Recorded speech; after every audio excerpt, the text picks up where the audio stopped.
SuperTalk Mississippi media production. The views and opinions expressed by the hosts, guests, and callers on this show are not the opinions of TeleSouth Communications, its management, or advertisers. William Carey University Athletics. Every sport you find exciting. Crusader Talk. Crusader Talk. And now. This is Crusader Talk. Crusader Talk. We're covering everything William Carey University Athletics. From the field to the court and the diamond on SuperTalk Hattiesburg 97.3 and SuperTalkHattiesburg.com.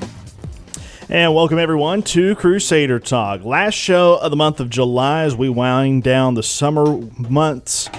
Get ready for the regular athletics calendar year to begin. Caleb Hamill, Josh West with you. Dalton Stanford is on the board, pushing all the right buttons, dialing the right numbers, getting us all set up and ready to go here on this Monday evening. Josh, how was your weekend? Is it nice and snake-free?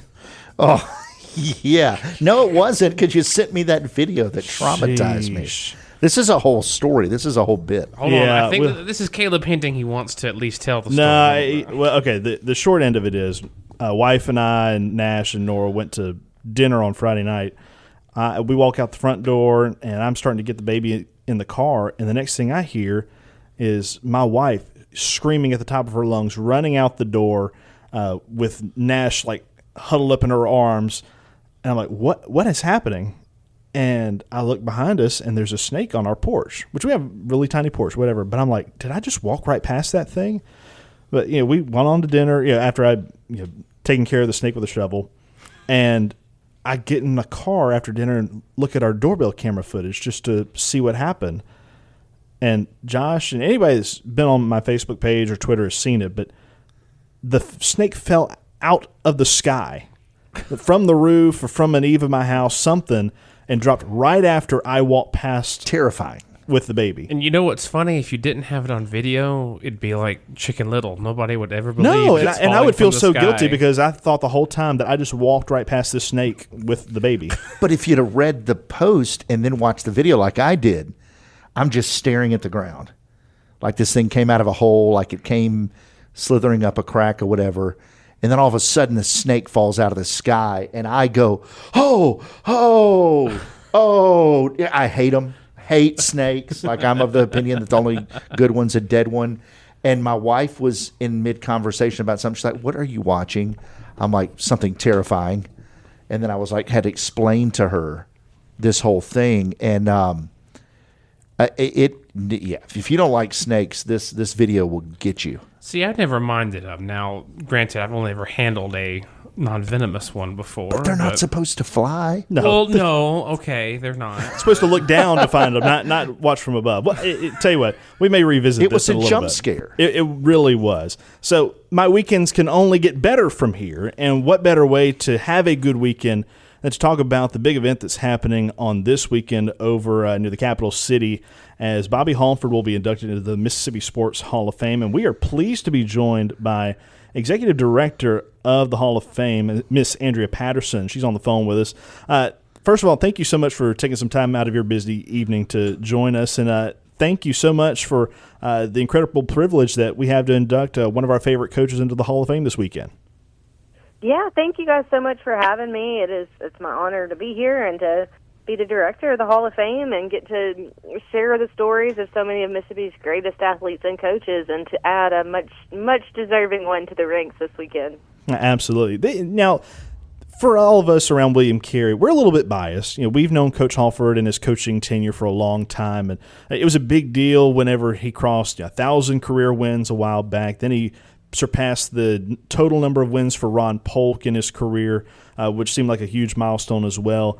And it's a little bit unorthodox sometimes in a Hall of Fame situation to have an active head coach be inducted. A lot of times you have to wait 5 years after you're retired before you're finally inducted. But Coach Halford's like the Energizer, but he just keeps going and going and going, and all of a sudden he finds himself not just on the ballot, but in the class that's being inducted coming up this weekend. Tell us a little bit about this entire process of nomination to ballot to inductee. Yeah, well, it's definitely one that's been fine-tuned over the years. The Hall of Fame began in the 60s with the Jackson Touchdown Club, and then the our museum opened in 1996, but it wasn't until 2007 that our museum actually took over the process for the selection of the Hall of Fame, and so it's really been fine-tuned over the past almost 20 years, and it's such an intense process that really you see how hard it is to be selected into these very final few. So in order to be inducted into the Mississippi Sports Hall of Fame, you have to either be born in Mississippi or played or coached at a college level. Say if you played, it's got to be 2 years or more. And then there's a certain benchmark for coaches. There's some details that you can get into. But and so oftentimes that rules out some people that may come and do a one and done here, or just kind of weeds out some people that didn't really have a true Mississippi tie. And then after that, you do have to either be retired for 5 years or more or over the age of 50. And so that's how you start to see some of these coaches who get selected before their career is truly complete. But it's definitely a unique situation. I was actually just the other day thinking about this. When we announced that Coach Halford was going to go in the fall, we had his stats, we had everything ready for the announcement, and now here we are this summer, and I'm having to update these stats from another important season, and that's very rare that I have to do that. So, but definitely worth it because he has earned every one of those wins and all of those accolades that he's experienced in his coaching career. Well, it's good to hear somebody that's not directly tied to William Carey to think so as well. We are certainly fond of him and his achievements and future achievements as we look forward to yet another season coming up next year in 2027. But I wanted to ask about you. For you being the executive director, this is going to be, as I know it, your second time to be director as the induction process happens or the whole event happens here over the summer. What was your favorite part of getting to host that last year? Yeah, so as last year was my first year as director, so it was really meaningful. But this will be my 13th induction since joining the staff. And so I have seen a lot throughout the years, and hands down, people ask me this all the time, what's your favorite part of the weekend? And my favorite part of the weekend is at the end of the banquet. Ever since I can remember, I've made a point to speak to the Hall of Famer and their families at the end of the banquet, at the end of the weekend, and seeing the joy on their families' faces and the pride that they have for the person going in. I'm often given the biggest hugs of the weekend. There's tears, there's laughter, there's so many thank yous, and it makes it all worth it. We put in long hours and a lot of work for a small staff of just 6 people it makes it all worth it when you finish that weekend and those families are just there smiling at you, telling you that this is one of the memories that they'll cherish for the rest of their life. Andrea, this is Josh West, and getting to work multiple events at the Hall of Fame has been fun, and seeing how it grows. It's always changing, always getting bigger every time you go back. And for these new inductees, to then be a part of that story moving forward, just on and on and on. What have been some of the stories, feedback you've gotten about the gravity of that moment? You mentioned a little bit about what it means to them, but what do they kind of talk about the Hall of Fame that they didn't realize, and the reality that they're going to be a part of it? Yeah, I think that it's the legacy. A lot of times I think it really hits them that their legacy is cemented. And, we've got a beautiful building off Lakeland Drive in Jackson where we tell the stories, and we tell it to students, to visitors, to field trips, to people from all over the country. We're bragging every day about how incredible Mississippians are in athletics. And I think that it really, when somebody gets to become a part of that and sees the hard work that they've put in and how it's inspiring future generations every day, it's just such a full circle moment.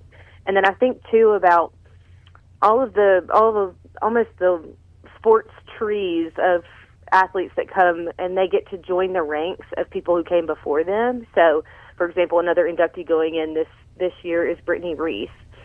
Her coach is a Hall of Famer.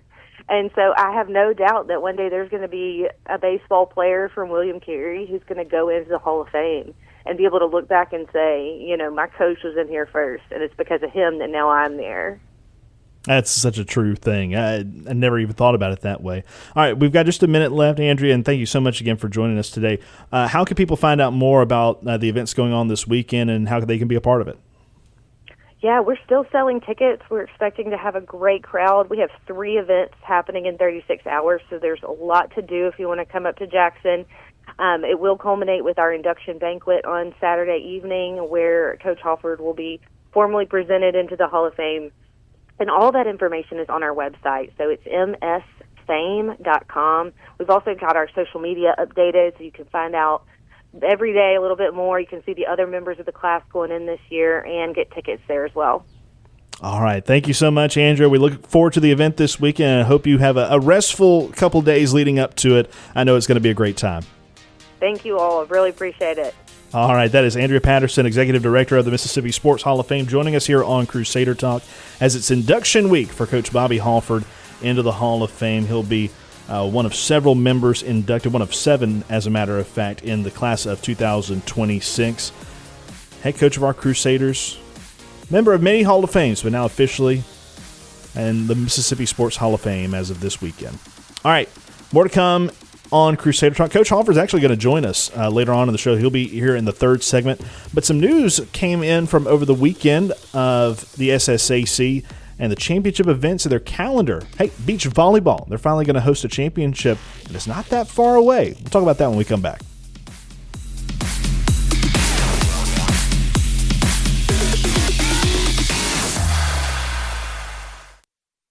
From the coaches to the student athletes and the fans that cheer them on.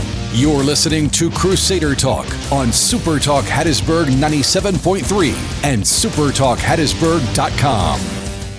Well, we appreciate Andrea joining us on the phone line earlier, Executive Director of the Mississippi Sports Hall of Fame. Josh, you posed this question to me in the break, and I'll pull it back out. You said, what was my general takeaway from that? But you had a good one. I think that they were just waiting. The question has been for years, when's he going into the Hall? When's he going into the Hall? When's he going into the Hall? I think that the kind of consensus amongst that group was that the second he retires, he makes the ballot, and he's going to be a first ballot Hall of Famer. He ended up being a first ballot anyway, but he's still coaching. I think that's the consensus you get from everybody, is that they, not being as close, said, okay, he's getting close. He's going to pass Ron Polt, for example, and that's going to be kind of, and he's going to retire, and then he's going to go on the ballot, and we'll induct him in. But, I think back to, and the name's going to elude me, but Rice's coach, he would shuffle out to the mound and shuffle back, and he coached for years and years and years. If you go to a William Carey baseball game, you're watching Bobby Hall jog and run all around the field. Bobby's not slowing down. He loves it. And that's the thing. If you're getting every bit as much joy and fun out of it as you ever have, and your health is there, as Coach Halford, his health is, then that's what you want. I think that if Steve Knight, if his hip and everything else, if that would have treated him a little bit better, he'd still be going. He had as much fun this year, aside from the physical setbacks, as he has ever had. So, Bobby gets to retire when he wants to retire, which is pretty cool. Yeah. And the thing of it is, I look back at, Coach Knight was a prime example of another active head coach that was inducted years ago. He was part of the 2015 class. But one of the things that was in Coach Knight's favor was that he became the all-time winningest basketball coach in Mississippi in November of 2010. And so with that, he had already kind of achieved that high mark as an active head coach, which kind of put his name in the limelight there. Continued to have some winning teams, and even got inducted before the Fab Four team made it as far as they did in the NAIA tournament. But he did earn NAIA Coach of the Year honors at some point before his induction. So a lot of different things helped him, in addition to his playing career, which had some star-studded moments, some highlights as well.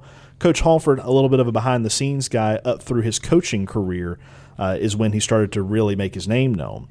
And so with that, I agree with you. I think they were kind of waiting for the pomp and circumstance, natural progression of, all right, he retires. Next time he is available, he gets his name put on the ballot. Either you wait the 5 years, or depending on how late into his career he got before retiring, maybe sooner.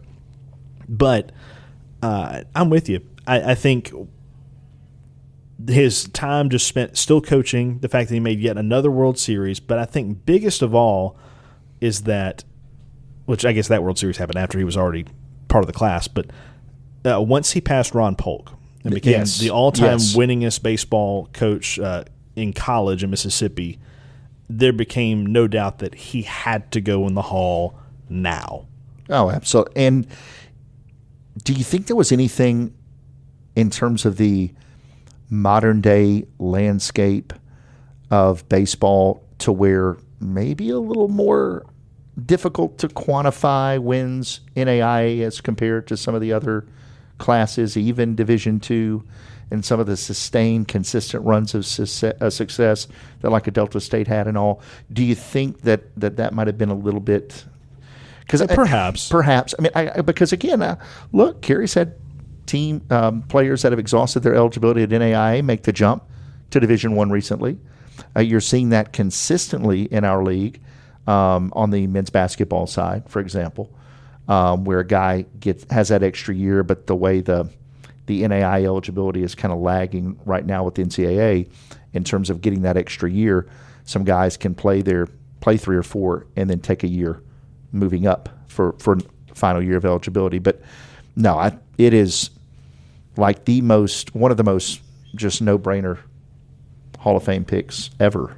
Yeah. But did find it interesting, too, as well. I think we all learned that there are some that we go, why are they not in the Hall of Fame? And it was that 2-year requirement. Some of these players that have come through Mississippi and only been a one and done in terms of their collegiate experience. You had to have at least 2 years of collegiate playing or coaching experience.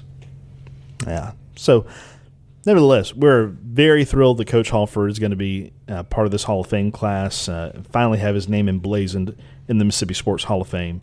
He'll be joined by Glenn Collins, Lewis Guy, Michael Haddix. You heard Andrea mention Brittany Reese, Johnny Parker, and Ronnie Mayers, all getting inducted in the class of 2026. And I think it's just so satisfying for Bobby and the Carey baseball family, athletics family, that everybody gets to go enjoy it at a peak. Coming off the World Series trip. Almost won a World Series. Just where Bobby's at in his career, enjoying it as much as he ever has, and with the people that are going to be surrounding him to enjoy it with.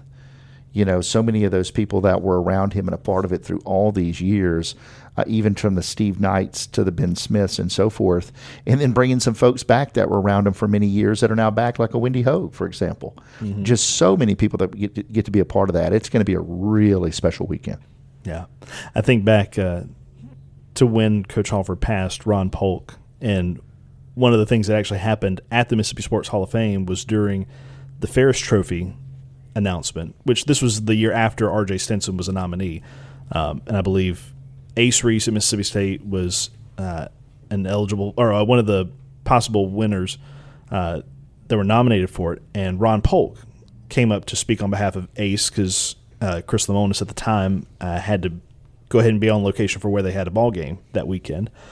And Ron Polk was introduced as the second winningest head coach in Mississippi college baseball history. And I think that just was enough of an attention grabber to be like, yeah, and we know who's first. Yeah, absolutely. But anyway, so congratulations to Coach, and we're going to get to talk to him about that more coming up in our next segment. But before we run out of time here, I mentioned the championship schedule was released for the SSAC, and one of the big things that has changed is that obviously we have added a couple new teams to the fold, and that has caused some additional championships to be added as well. And so one of those is going to be beach volleyball, which will be hosted in Foley, Alabama, April 2nd and 3rd of 2027. And so this is interesting. So this is not the first championship event that Foley is going to host. Obviously, we've had, from a national standpoint, soccer championships down there. But now they're getting their turn at beach volleyball in early April. And it's kind of good that we finally get to see beach volleyball not only have a championship event locally, but also just in the fold of the SSAC. Yeah, I was wondering here, too, on cross country. Is that going to be Jackson, Mississippi, or is that supposed to be Clinton, Mississippi? It's got to be Choctaw Trails, right? Yeah, it says Choctaw Trails off to the side over here. Okay, yeah. So Choctaw Trails is going to host the men's and women's cross country. Which is a phenomenal venue. Yep, so that'll be November 6th, coming up here in 2026. Volleyball still going to be in Montgomery. Other ones of note, men's wrestling has been added. That's not a sport that William Carey puts together, but they will host their championship in February in Montgomery at the Multiplex. No changes to basketball, still there as well. Do you ever see baseball moving, potentially? Baseball is one of those things where once they find their spot, if they have success there, they're going to keep it there. Sure. I've heard some mixed things about playing at Rockabilly Stadium. There are some amenities or some features that people would like to be better. But it was in the same spot for so many years down there. I think it was in Mobile. I may be mistaken there. But whenever the venues stopped hosting baseball championships and closed it off to the SSAC, they had 2 years where they went to Faulkner one year, then Carey the next, before they finally were able to get a deal done with Jackson, Tennessee, to host the event up there. Now, when it comes to a locale, that's for anybody that's not Tennessee Southern or Blue Mountain, it's a decent trek, but it's not the worst trek either. No, not at all. There. Just straight north. Exactly. So, I mean, for a destination, and Jackson, Tennessee is a big baseball town. They love, if you ever lived up in North Mississippi, every single Little League ball tournament, you name it, was going to happen in Jackson, Tennessee. That is just where people went. And so that is a community that supports baseball well and I think has been a decent host for baseball, and I think it'll continue to be until there's something that wants to push it out the door. Elsewhere, nothing really changed. There's a women's flag football championship at the Crampton Bowl in Montgomery in April 22nd through 24th, if that interests you. I've got to send them my tape. There you go. Maybe you can get on the call. You're going to be fighting Faulkner for the broadcast position there. Yeah, it's not happening. But yeah, baseball at Rockabilly Stadium, softball still in Decatur at the Wilson Morgan Softball Complex as well. But biggest news out of all that was that beach volleyball gets their championship, and they're going to host it just down from us in Foley, Alabama. So maybe have an excuse to go down and enjoy some sunshine on the coast. Could be fun. All right, around the horn, we're going to have Coach Bobby Halford coming into our podcast / radio show on the phone. So stay with us. This is Crusader Talk.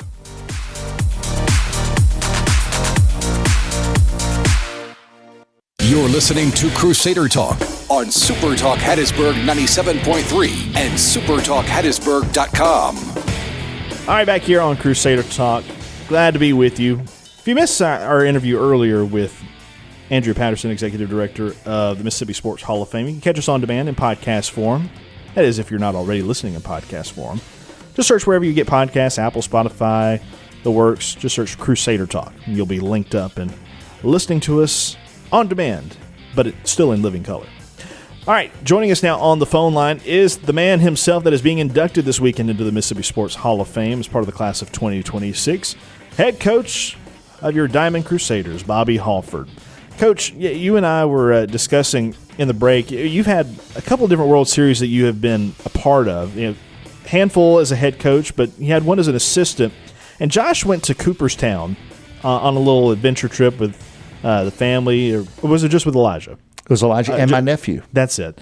And encountered a 1978 NAIA World Series program, not even thinking that William Carey was a part of it or that you were part of it. And he brought it back, and then all of a sudden we realized that your name should have been in there, but it wasn't quite, was it?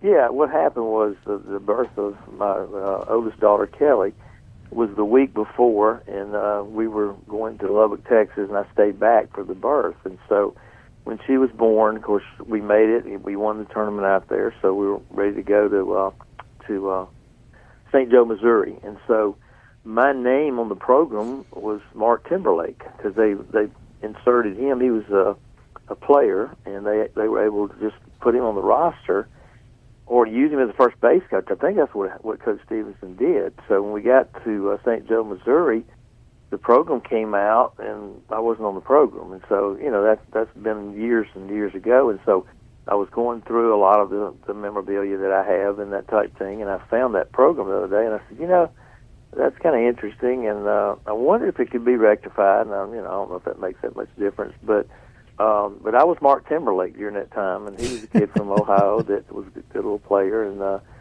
so that's kind of the story. And so when I got up to St. Joe, Kelly, my oldest, had to be put back in the hospital, and they didn't know. They thought she had a staph infection and all this kind of stuff. And so back then, didn't have cell phones, so I'm out there, and Kathy, being the soldier that she is, she had to weather it by herself. And of course, one of her brothers came up from Slidell and helped her, but I was out there, with the team and that type thing, and she was still had to go back to Forest General. Phone call from Mark Timberlake. Yeah. Oh, Coach. Well, I know this whole week is probably going to be full of reminiscing and stories as you get ready to go through all the different events of the weekend. First of all, is it kind of a whirlwind for you right now, just getting ready for all these different things and all the different people that have been reaching out? It really is, and it's been that way, the whole spring, because when we were in the World Series, and there were some things that we were putting together that trying to get them some information, and so we were working on some of that. And of course, my wife, and of course Lori, my youngest daughter, who's been one of our baseball groupies for years, and so she got involved with it, and she's been working on it. It's just getting all the things that you need to put in a little locker that stays there for a solid year, and you've got to kind of figure out what they want. And I've been up there a couple of times. We were going up to Oxford for my older sister passed away a few weeks ago, and so we were going up there, and I stopped through there and took a lot of pictures to, make sure we were doing it the right way. And so, we've been waiting for some things to come in. So, and then of course, playing as long as we did, and then of course we're still trying to finish out, getting players and that type thing. And every year it's the same thing. You never finish until the last minute because that's just the nature of the game, especially at our level. And, that's how you get some good players sometimes. Coach, I get off the phone with one. so that we're trying to reel in right now. Coach, we were talking about just the landscape of baseball right now, the game of baseball, and, you enjoying it as much as you ever have. And, I remember Rice's coach, longtime coach. His name eludes me, though.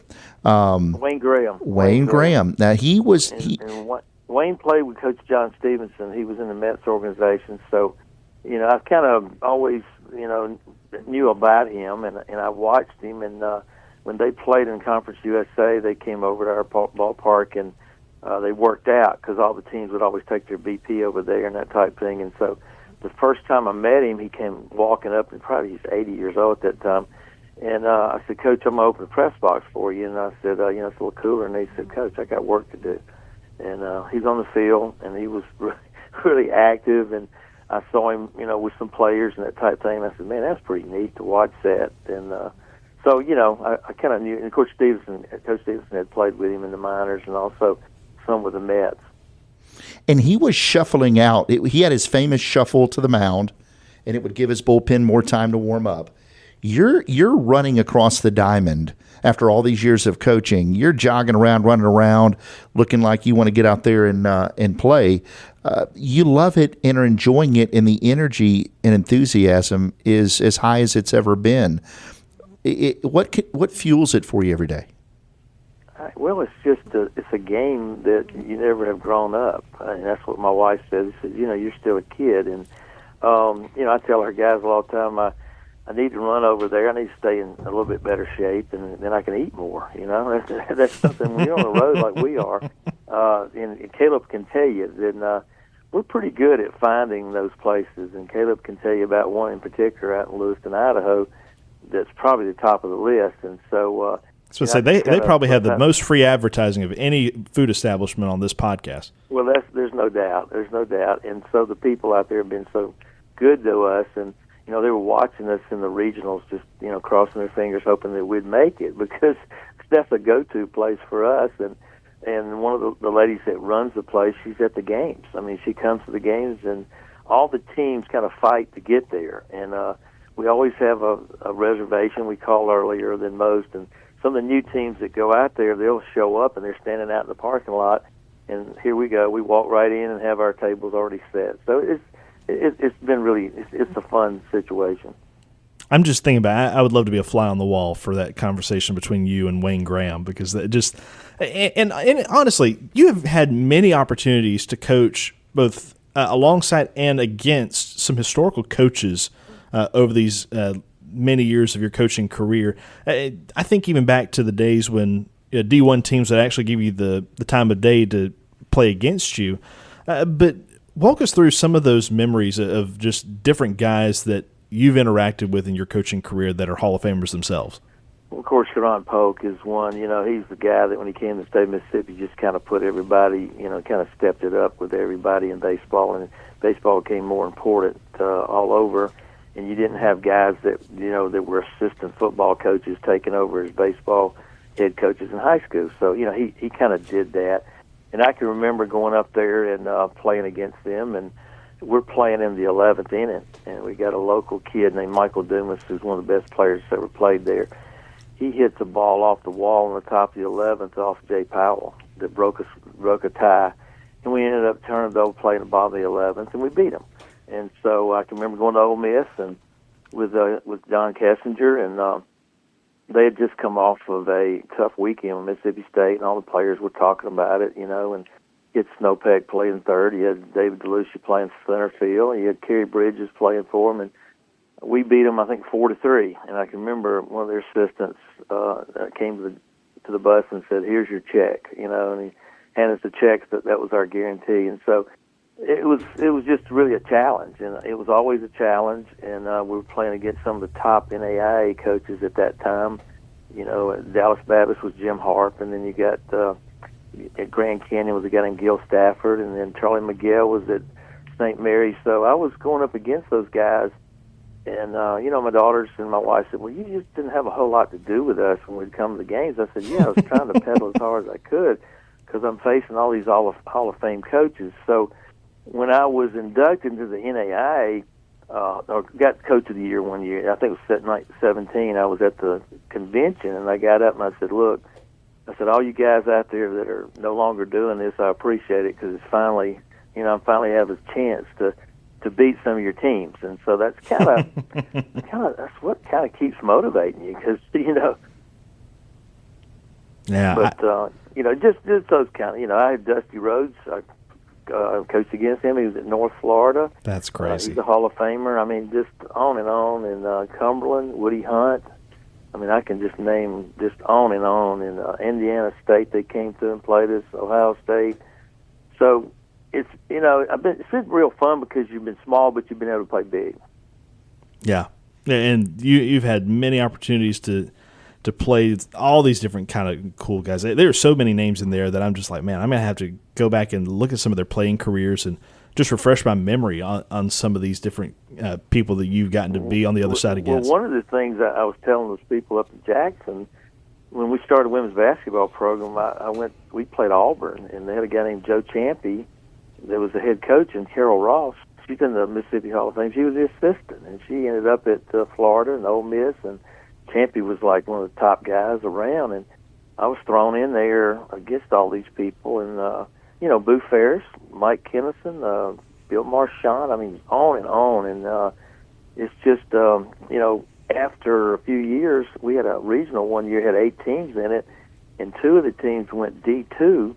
Like the next year, within 3 years or 4 years, they both won a national championship, and so Mike Matheny and Charlie Miguel. So these are just guys that, QV Lowe over at AUM, and of course Hill, up at Belhaven and at Southern Miss, and so it's just been a lot of. It's been a storied as far as who you got to play. Yeah, Coach, I've got about 30 seconds left. Where does this honor rank for you? And you can be honest. I know you've gone through a lot, but where does this rank for you in the numerous accomplishments for your career?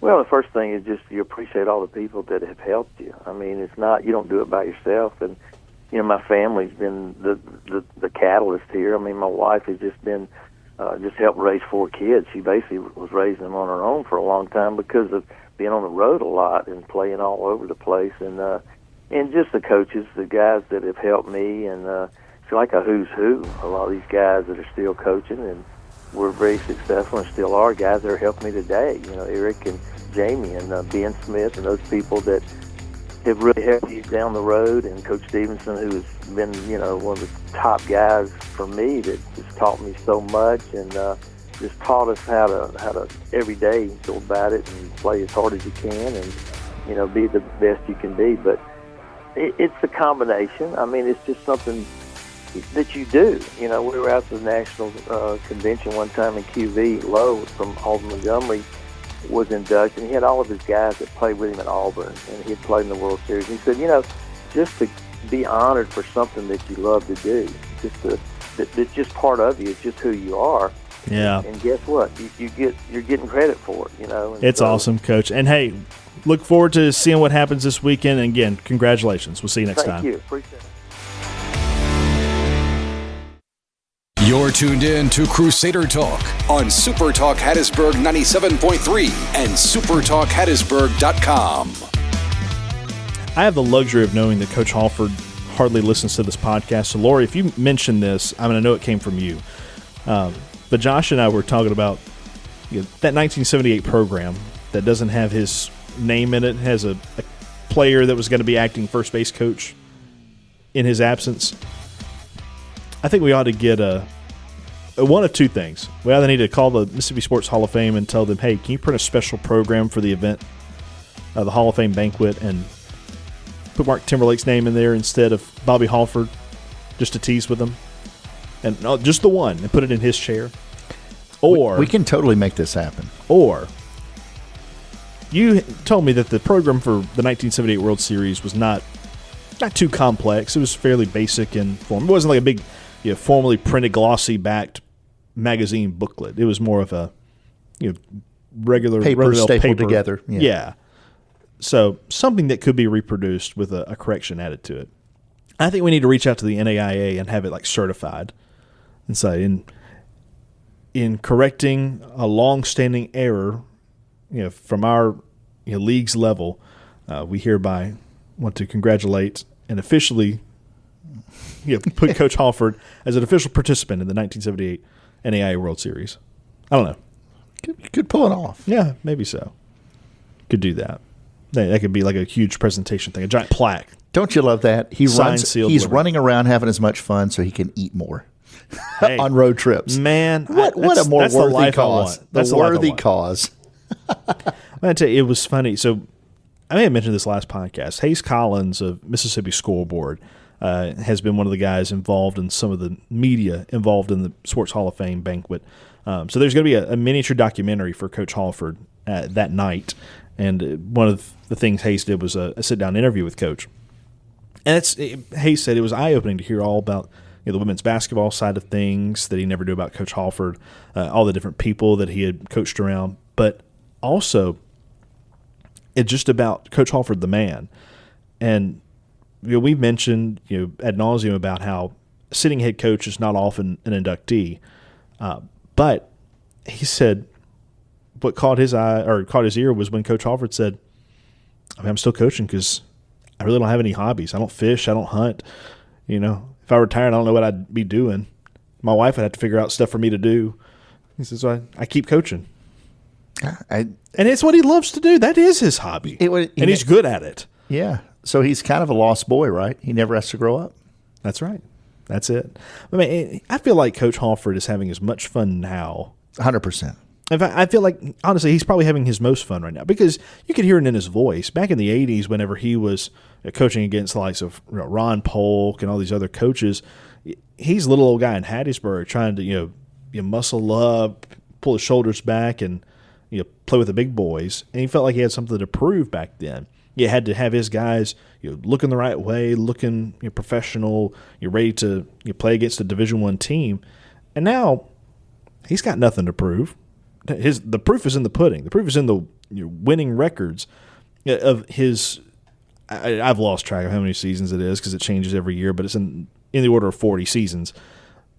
He has had one losing season in his entire William Carey head coaching career.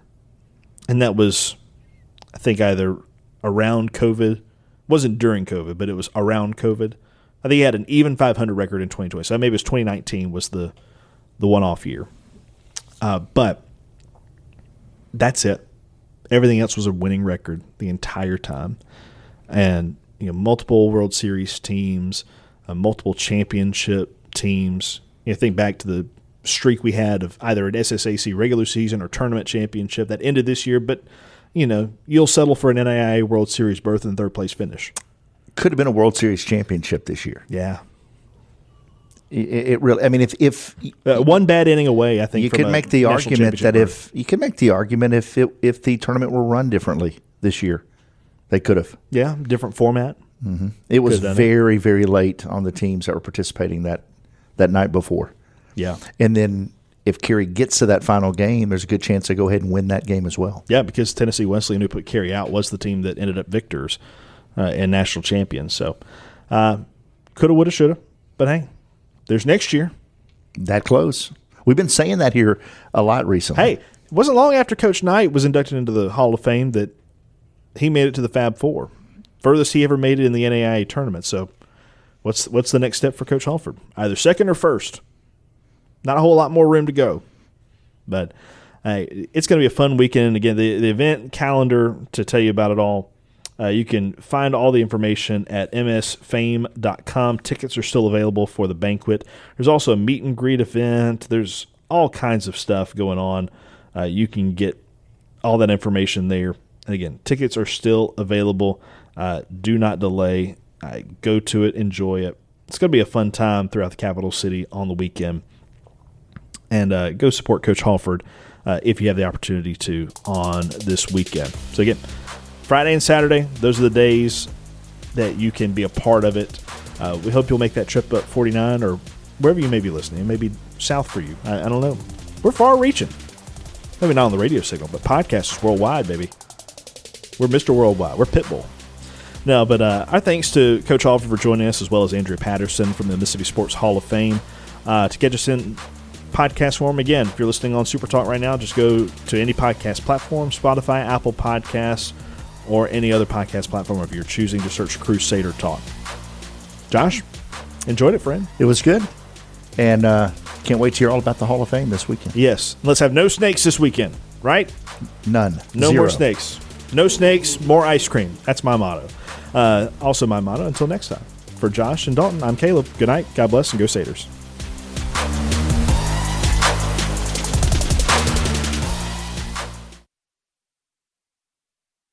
A SuperTalk Mississippi media production.